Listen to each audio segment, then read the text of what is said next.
ஈஸ்வரி பாட்டி வந்துட்டு என்னதான் நல்லா பார்த்துக்கிட்டாலும் கோபி, ஆனால் ராதிகாவோட அவங்க அம்மாக்கிட்டே ராதிகாக்கிட்டே வந்துட்டு ஈஸ்வரி பாட்டி உரண்டு இழுக்கிற விஷயம் வந்துட்டு மாறவே மாறாதுன்னு நினைக்கிறவங்க வீடியோக்கு லைக் பண்ணி தருவீங்க. இனி வரக்கூடிய எபிசோடில் வந்துட்டு பார்த்தீங்கன்னா நம்ம ஈஸ்வரி பாட்டியை கோபி வந்துட்டு வீட்டுக்கு கூட்டிகிட்டு வந்துடுறாங்க. வரவே மாட்டாங்க நினச்சிக்கிட்டு இருந்த ராதிகா அவங்க அம்மாவுக்கு வந்துட்டு ரொம்பவே வந்துட்டு ஷாக்கிங்காக வந்துட்டு இருந்திருக்கும். ராதிகாவோட அவங்க அம்மா வந்துட்டு கேட்குறாங்க, எதுக்கு வந்துட்டு இங்கே கூட்டிகிட்டு வந்தீங்க அப்படின்னு சொல்லிட்டு. அவங்க இங்கே தான் வந்துட்டு இருக்க போகிறாங்க, என் கூட தான் வந்துட்டு இருப்பாங்க, நீங்கள் வந்துட்டு அவங்கள டிஸ்டர்ப் பண்ணாமல் இருந்தால் மட்டும் போதும், நான் வந்துட்டு அவங்கள கவனிச்சிக்கிறேன், சாப்பாடு கொடுக்கணும், அது கொடுக்கணும், இது கொடுக்கணும், நீங்கள் எதுவுமே வந்துட்டு கேர் பண்ணிக்க தேவையில்லை, நானே எல்லாத்தையும் பார்த்துக்கிறேன் அப்படின்னு சொன்னதுக்கப்புறமா ராதிகாவோட அவங்க அம்மா வந்துட்டு ஷாக் ஆகிடுறாங்க. என்னடா மறுபடியும் இங்கேயே வந்துட்டாங்க அப்படின்னு சொல்லி. இப்போ வந்துட்டு பார்த்திங்கன்னா நம்ம கோபியோட கடையில் வந்துட்டு சண்டை வந்துட்டு இருக்குது.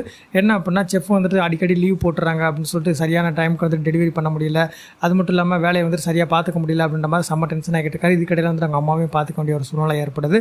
அது மட்டும் இல்லாமல் பாக்கியாவோட வீட்டில் எல்லாருமே வந்துட்டு ரொம்ப வருத்தமாக இருக்கிறாங்க. எதுக்கு வந்து மறுபடியும் வந்து ஈஸ்வரி பாட்டி அங்கேயே வந்துட்டு போகணும், ஏற்கனவே 2 வாட்டி அடிபட்டாச்சு, மறுபடியும் திருப்பி அங்கேயே இருக்காங்களே அப்படின்னு சொல்லிட்டு எல்லாருமே வந்துட்டு கொஞ்சம் சோகமாக இருக்கிறாங்க.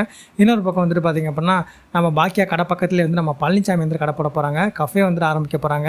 எனக்கு போட்டி வர போகிறீங்களா அப்படின்னு சொல்லிட்டு நம்ம பாக்கியா வந்துட்டு கேட்க, அதெல்லாம் வந்துட்டு கிடையாது, நான் கஃபே தான் வந்துட்டு ஸ்டார்ட் பண்ண போகிறேன். இங்கே வந்துட்டு பார்த்திங்க அப்படின்னா கொஞ்சம் ஸ்டைலிஷான ஃபுட் எல்லாமே வந்துட்டு இங்கே இருக்கும், நார்த் இந்தியன் ஃபுட்டு தான் வந்துட்டு இங்கே இருக்கும், உங்களோட கஸ்டமர் வந்துட்டு கண்டிப்பாக உங்களை தேடி வருவாங்க, என்னோட கஸ்டமர் என்ன தேடி வருவாங்க அப்படின்னு சொன்னதுக்கப்புறமா, அப்போ எனக்கு நீங்கள் போட்டியாக இல்லை அப்படின்னு சொல்லி பாக்கியா சொன்னதுக்கப்புறமா, கண்டிப்பாக உங்களுக்கு போட்டியாக எப்பவுமே இருக்க மாட்டேன் அப்படின்னு வந்துட்டு சொல்கிறாங்க.